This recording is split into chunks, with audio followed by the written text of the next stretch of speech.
for money. JJ Redick using the F word is the problem. There's a lot of whataboutism in statements like those. People pretend to hate whataboutism and then use it every last chance they get. Every last chance they get. I'm kind of torn here. When I saw it yesterday, when I recorded the audio yesterday, I was like, oh, dude, this is easy. All I got to do is play this audio, jump up and down on him, hit the 15, and we're good to go. Right? I'll just be honest.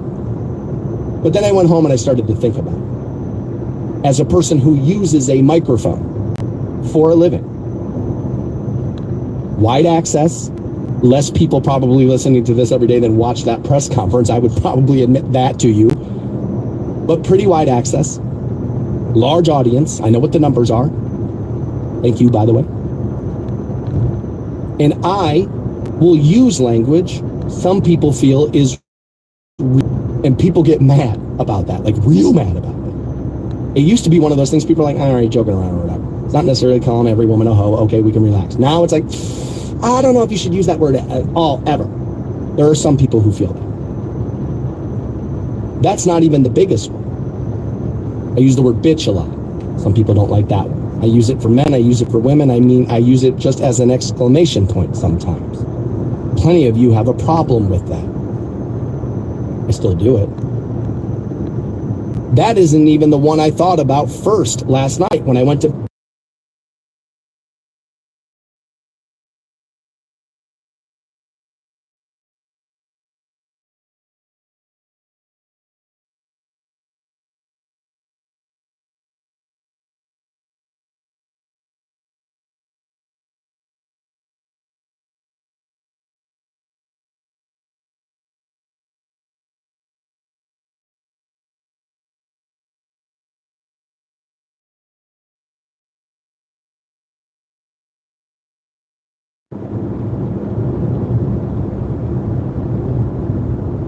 bed and thought to myself, how the hell are you going to go in there? You, of all people, cannot go in there and jump up and down on JJ Redick, even though you might want to. This kind of reminds me of the Caleb Williams argument, right? I was like, what am I going to kill this kid for crying? I've cried in here. I can't. I want to kill the phrase I use all the time on the show, and some of you have begged me to stop using it. Other people will write into my boss demanding I be yanked off the air for using it. And he has occasionally, not always, but has occasionally said, look, it's part of the dialogue, of the way people speak. I'm not going to jump up and down on him for using it. That phrase, by the way, is goddamn. People will write in here all the time and be very critical over what I'm doing, and I understand it. I have said for 20-some years while hosting radio shows, this is an egocentric way to go through life. Hey, stop what you're doing. Don't listen to that. Listen to me. I know what I'm talking about. That is a ballsy endeavor. There is ego in that. So plenty of people will write in to criticize a lot of things I do. Most of the time, if you catch me in a decent mood, having a decent day, most of the time what you will get is, oh, that's actually a decent point. I didn't think about that. And a lot of those times I'll come back on the air and be like, so-and-so just told me this. I got to admit, they kind of got me on that one. Yeah, I kind of screwed up on that one. I don't know what it is. And that's just a filler phrase because I do know what it is. When people write in here and tell me to stop saying goddamn, I dig my heels in. I normally write back something not so pleasant. It just happened last week. A guy said to me, I like you. I've listened to you for a long time. I like you. I enjoy you. When you say God, you need to stop saying goddamn is what he said. You need to stop doing it. It makes me not like you. And I wrote back and said, this only makes me want to do it more. But he replied by saying, this is why everybody tells me I'm an idiot for listening to you, which is very predictable. This is why nobody likes you. This is why you suck. This is why you're not. It's like, you were listening every single day until I talk trash to you after you talk trash to me. But now all of a sudden I'm an idiot, right? And I get that and I understand it. But that's one of those criticisms, man, I will dig my heels in on. I started to tell you I don't know why, but of course I do know why. It goes back to what a lot of things with me go back to. I was raised by a minister, and I saw religious people turn on my mother, and I mean on a dime, the moment that man died. And so occasionally what can happen is it makes me I'm still really pissed about what people pretend to be caring about and what they don't. Does it say do not take the Lord's name in vain? Yes, I'm paraphrasing it. Yes. I guess what I'm about to do here is what everybody does with the Bible. But do you honestly think that if you lived a decent life, took care of your neighbor, provided for your family, donated when you could, picked somebody up off the ground when you can, lived right, do you honestly think you're getting sent to hell for saying goddamn? This has always been my thing. If I put out my neighbor's house fire and walk back to my house going, goddamn, that was hot, I don't think I get yelled at after putting out the house fire. Now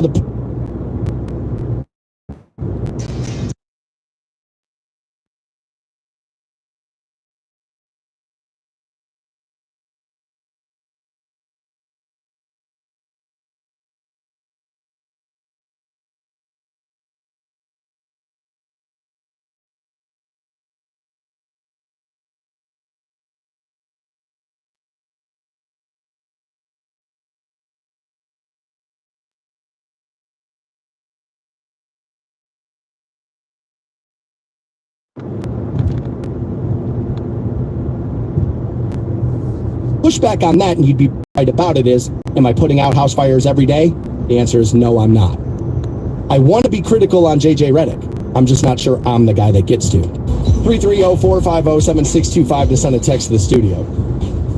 You can also find me using that microphone talkback button in iHeartRadio. We have been talking about this piece of audio from JJ Redick. He was announced as the Lakers head coach. He was asked how he's going to dispel some of the drama that's been around this hire over the last couple of weeks, and this is how he responded. He did start out by saying it's a halfway decent question, but then said this. However, I don't really have a great answer for your question, because I really don't give a like, honestly. I want to coach the Lakers. I want to coach the team. I don't want to dispel anything. That's a good way to look at it. I don't. I want to become a great coach in the NBA. That's an even better way to look at it. And I want to win championships. And I want my players to maximize their careers. That's all I care about. And so we talked about that, and I said, look, my instinct here is to jump up and down on the guy. Because it's like, dude, you don't do that, right? But I said it kind of reminds me of the Caleb Williams story when everybody was jumping up and down on that kid for crying. And I said, well, my instinct is to kill him for it. But I don't think I'm the guy that gets to do it. I've cried. A child in my family dying, the loss of a parent, just pure stress and being worn out. So I'm not sure I am the guy that gets to jump up and down on Caleb Williams. And I feel a similar way about JJ Redick. And the point is because I will use a phrase some people hate that I use on the air, and people think it's unprofessional. They're entitled to that opinion. That phrase is goddamn. I do like that phrase.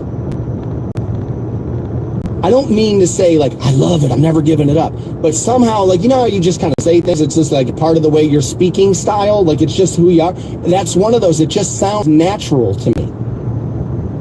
Now, a couple of people have written in and said, well, I don't have an issue with it, but it's noticeable when you say it because I think other people are going to give you grief on it. When they do. And if you didn't hear that story, I said, look, I am open to all. People think I'm anti-criticism. I'm not. I'm anti-hate. If you just tell me I suck at everything, that's not criticism. Showing up with an opinion on, like, dude, I like this. I like the fact that you talked about this, but you left this part out, or you didn't do this. And dude, are we not going to mention this? That is different. Well thought out criticism I will welcome in, because I'm trying to be better for you. I stay employed by you enjoying it. So making it better for you is the goal. That's the goal, right? So people think I'm anti-criticism. I'm not. I'm anti-stupidity. Like, I'm anti-that. I'm anti-people just taking their, lousy day out on me. I understand how it happens. People do it to the gas station attendant. They do it to the fast food workers, right? Like, I understand how it happens, but I don't necessarily love them, right? But I'm not anti-criticism. I have been, and I was honest about this, I have been anti that criticism. And yes, it's about my experiences in my life as well. I grew up in a religious household, so occasionally using that phrase is like, want to watch homie lose his mind here real quick? David, want to watch dad lose his mind? Watch this one. Right? There's some of that. And that's how I fell in love with the phrase. Early on in my career, did I say it trying to make religious people mad? Yes. I'll just be honest with you. When I first got into the radio business, it was a different game, honey. The most legendary programmer I've ever worked for. You know him as Pig Vomit. WNBC. Yeah, baby, Kevin taught me how to say the call letters properly. For sure he did. And he once told me, I want 60% of them laughing along with you. I want the other 40% so blinding pissed they can't even see straight. I remember telling him, I think I can do that. And early on in my career, that's one of those ways I would try to make people angry. I was trying to make you angry. I was also not over my grief yet and was using the microphone as a bully pulpit. I told you, I will be honest with you. I will give you all the self-awareness I got because I ain't afraid of it. But through using it to make people angry, it just became something I said, and it was no longer the passion of trying to upset people. It just became something I said. Much like I said, I started out saying bro, making fun of people who say it. Now I say it too often and I sound like one of those, and I hate that. So I wanted to be critical on JJ, but I don't think I get to because, like, I push back on that when people complain about it. It's the one thing when people complain, I'm like, suck it, I don't care. I should not do that. I'm not trying to sit here and find a way and why I'm right about that. I'm just telling you that's how that goes for me sometimes. And it is about what I saw religious people do to my mother after my father, the minister, had died. And it turned me off from a lot of the organizational aspects of some of that. And we don't necessarily got to go all the way down that rabbit hole. I'm just giving you an examination and a peer behind the curtain on how my brain works, how we end up getting to the things we're discussing. I took this because I said my boss will defend it sometimes. Now, he hasn't in a long time, and I probably shouldn't throw him under the bus like that.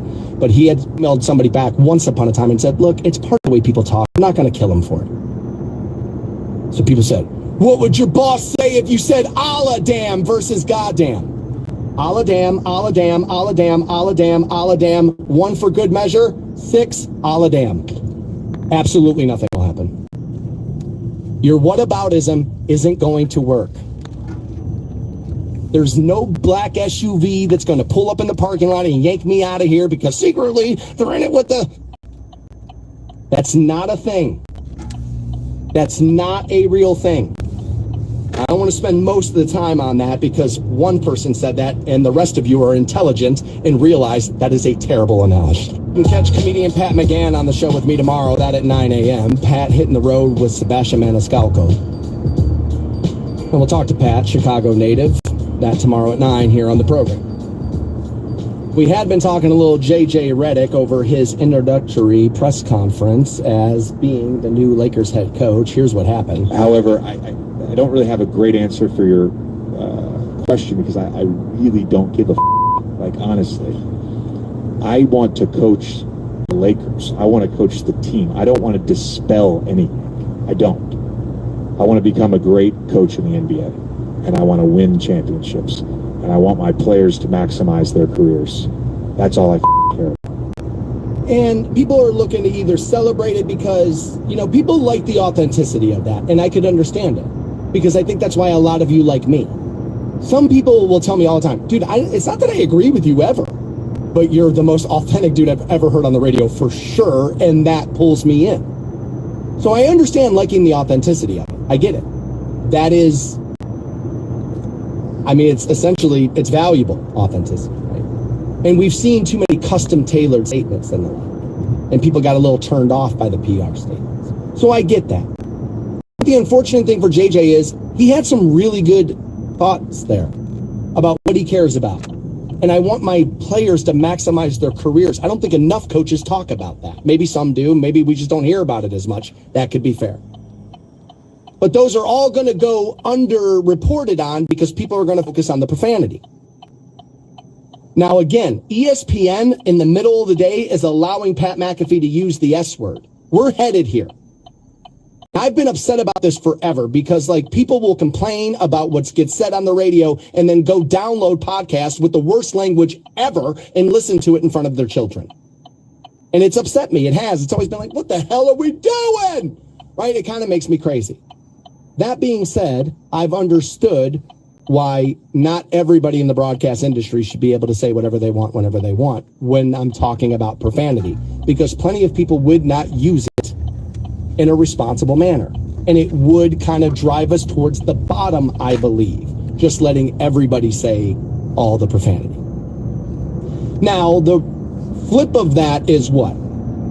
That the longer you have the profanity on TV, the radio, or whatever it is, in a few years, nobody will notice it. It won't be an issue. Now, Steve had been listening and wrote in 330-450-7625 and said, I have no problem with swearing in a time and a place, Stansbury, but that was Bush, if you ask me. Your first interview? No. It's weird. I don't want to jump up and down on Steve because I understand what he says, and I agree, but I don't know why I do. Where we think swearing is okay and not is a weird line. It's kind of movable. We kind of just put it that line wherever the hell it is we feel like it. I mean, once upon a time, broadcasters had to say things like that. HE double hockey sticks. Imagine if that's where we still were today. That would be crazy, right? It's kind of the way it was, though. So I think we're seeing some changes. I think 20 years ago, that coach would have been fined by the league, by the team, governing bodies, what have you. And we'll wait and see if there is maybe some small punishment for JJ Redick over what he said. It's also not the only controversy he's embroiled in right now with language. He's already on the defensive as somebody is accusing JJ Redick of using the N-word. Halima Nash, I believe is her name. I don't know her. She must have a pretty large audience, as her tweet got 9 million views. The last I saw, I think it's actually more than that now. And she says, I've only been called the N-word to my face by a white man once in my life. There's a lot to unpack there. I mean, there's a lot. We're not going to do it, but there's a ton to unpack there because I think that kind of flies in the face. Anyway, I've only been called the N-word to my face by a white man once in my life, and it was on the campus of Duke University while I was doing work with the basketball team. And today, he was named the new head coach of the Los Angeles Lakers. What a world.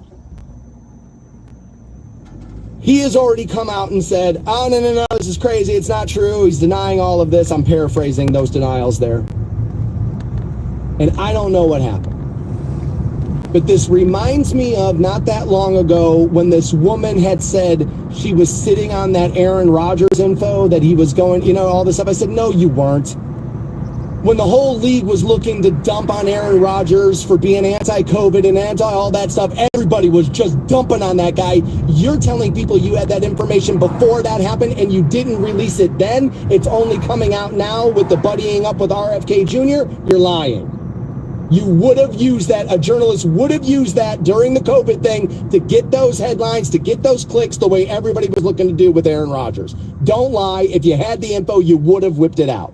I tend to think there's a similar situation here, although I could be wrong. But what I would assume would be true in this scenario is this. If this were true, she would have made a bigger deal about this when he signed on with ESPN. That's why JJ Redick was working for the television networks. He was trying to stay around basketball long enough to find himself a coaching job, and he did it. But I think if you were sitting on this is a thing. You would have been ringing this bell as the man for the last 3-4 years, I think it's been, has been on TV as everybody's new favorite analyst because he'll tell you the truth. He'll talk about players. He'll just cut through the bull, gives you the X's and O's. If He was so popular on TV that I believe if this were true, that you would have made a big deal out of it then. Do I know she did not bring it up then for sure? I do not know that. If she did and it went underreported on by the media, then my bad. My best guess is, though, because this went viral yesterday, it would have easily went just as viral when he was working for ESPN versus the Lakers. I'm a little suspicious on that particular story. Get yourself signed up for the Stansbury Cup, our golf outing, that next month, July 24th, Raintree Golf and Event Center. Your sign-up sheet is active now at WRQK.com. Prior to the break, we have been talking a little bit about Matthew Perry. Apparently, the LAPD feels as if multiple people may end up being charged in his ketamine death. They're starting to look into somebody, I believe, who had mailed maybe some drugs to him and the like, and a few other people of interest is what they are calling them. And, you know, I just dipped my toes into this a little bit, and I said it kind of sounds like what they're looking to do is go after the dealer, the supplier of the drugs. That's a very popular thing to do now. If your loved one died of a drug overdose, I understand why you're like, go get everybody. For sure I can get that, right? Absolutely. It makes me a little uncomfortable just because I think what we're doing is moving the responsibility off.